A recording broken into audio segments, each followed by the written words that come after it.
मोटे धान की हाइब्रिड प्रजाति लगाना चाहते हैं, अच्छा उत्पादन लेना चाहते हैं तो कौन सी हम वैरायटी लगाएं। आज की वीडियो में हम दोस्तों ऐसी ही एक वैरायटी को हम लेकर आए हैं जिसको आप यदि अपने खेतों में धान की रोपाई करते हैं तो काफ़ी बढ़िया उत्पादन ले पाएंगे।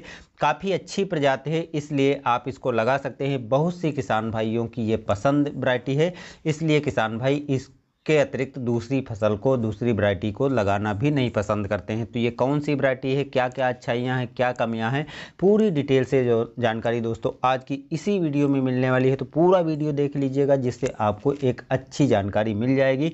तो सेलेक्ट करने के पहले आपको पता चल जाएगा कि ये वैरायटी हमको लगाना फ़ायदेमंद साबित होगा या नहीं फ़ायदेमंद साबित होगा। नमस्कार दोस्तों, मैं सतीश, आप देख रहे हैं STR खेती।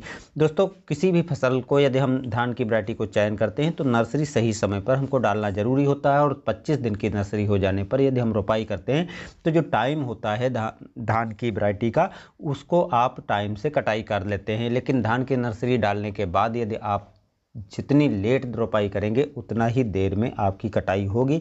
तो इस बात को आपको ध्यान रखना है कि जो टाइम दिया होता है वो एक मानक के अनुसार समय दिया होता है। यह वैरायटी दोस्तों मोटे धान की जो है, इसका नाम है पायनियर 27P37। काफ़ी अच्छी प्रजाति है। पायनियर धान की वैसे भी काफ़ी खूबियाँ हैं, तो इस वैरायटी में और भी खूबियाँ हैं क्योंकि ये ज़्यादा पुरानी किस्म नहीं है। रोग बीमारियाँ कम से कम लगते हैं, लेकिन फिर भी कुछ कमियाँ हैं, वो हम आगे बताएंगे। पहले दोस्तों इसके पकने की अवधि की बात करते हैं। इसके पकने की अवधि 127 से 132 दिन है, जो काफ़ी अच्छा समय कहा जा सकता है। क्योंकि जो पहले प्रजातियां पक जाती हैं उसमें एक कमी होती है, बरसात लेट होती है तो वो धान आपका ख़राब हो जाता है। और जो लेट वाली होती हैं तो यदि बरसात पहले ख़त्म हो जाती है तो उसमें सिंचाई करते करते आप परेशान हो जाएंगे, काफ़ी आप ही लागत लगा देंगे और उत्पादन फिर भी आपको उतना अच्छा नहीं मिल पाता। तो मध्यम अवधि में पककर तैयार होती है, तो इस वैरायटी को आप लगा करके और अच्छी पैदावार भी ले सकते हैं। बहुत सी प्रजातियां जो हाइब्रिड की हैं उसमें पौधा काफ़ी लंबा हो जाता है, पौधा कमज़ोर होता है। जब बाली निकलती है, पकने लगती है तो फसल गिर के ख़राब हो जाती है। तो इस वैरायटी में ऐसा कुछ नहीं है दोस्तों। नीचे से मोटा तना निकलता है और ऊपर धीरे धीरे पतला होता है।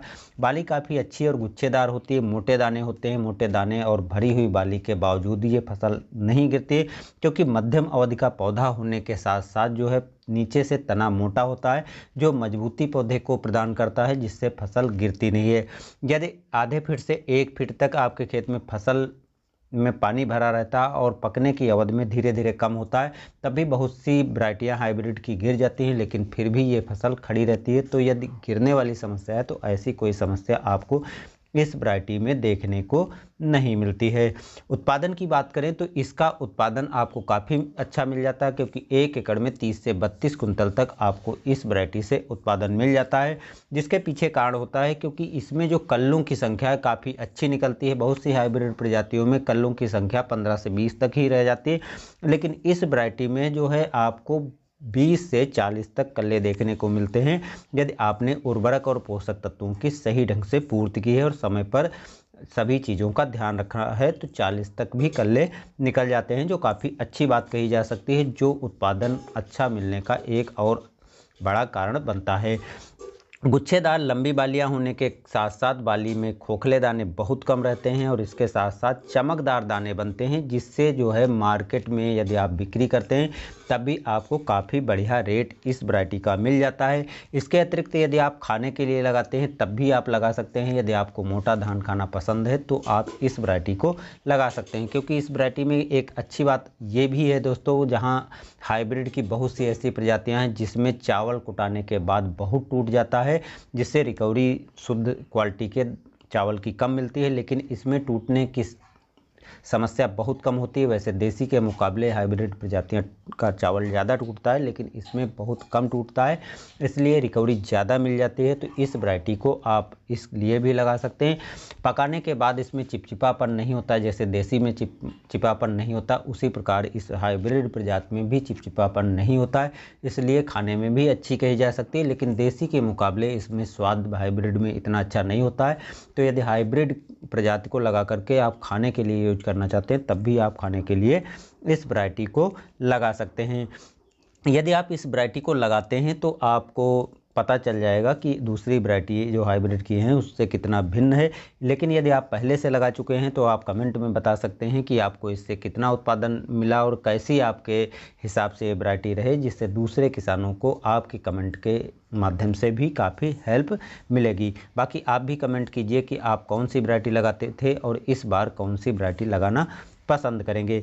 बीज दर की बात करें तो यदि आप नर्सरी डालने के लिए इसका बीज लेते हैं तो 6 किलोग्राम प्रति एकड़ के लिए इसके बीज की आवश्यकता पड़ेगी, क्योंकि हाइब्रिड किस्म के जो बीज की मात्रा होती है वो 6 किलोग्राम लगभग सभी किस्मों के बीज की आवश्यकता होती है। तो 1 एकड़ के लिए 6 किलोग्राम बीज पर्याप्त है।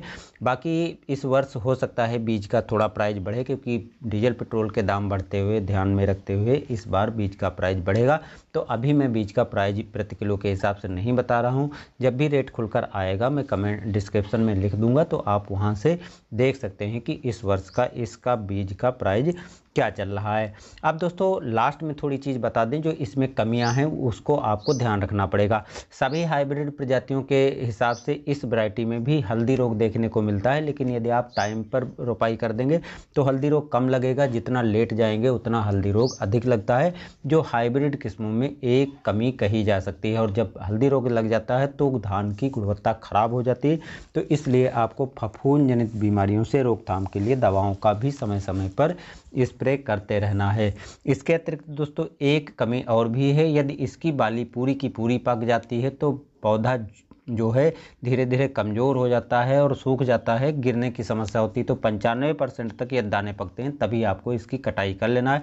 बाकी दोस्तों यदि कुछ छूटा है तो वो भी। तो दोस्तों ये तो रही पानियर धान 27P37 जो मोटे धान की एक प्रजाति है। आपको ये जानकारी कैसी लगी दोस्तों हमें कमेंट में बताइएगा, और इस वैरायटी को लगा करके आपको कितना उत्पादन मिलेगा इसके लिए भी आप कमेंट जरूर कीजिएगा जब आप इसको लगाएंगे। ऐसी जानकारी पाइए। और तो आज की जानकारी बस इतनी ही, मिलते हैं नए वीडियो में। धन्यवाद।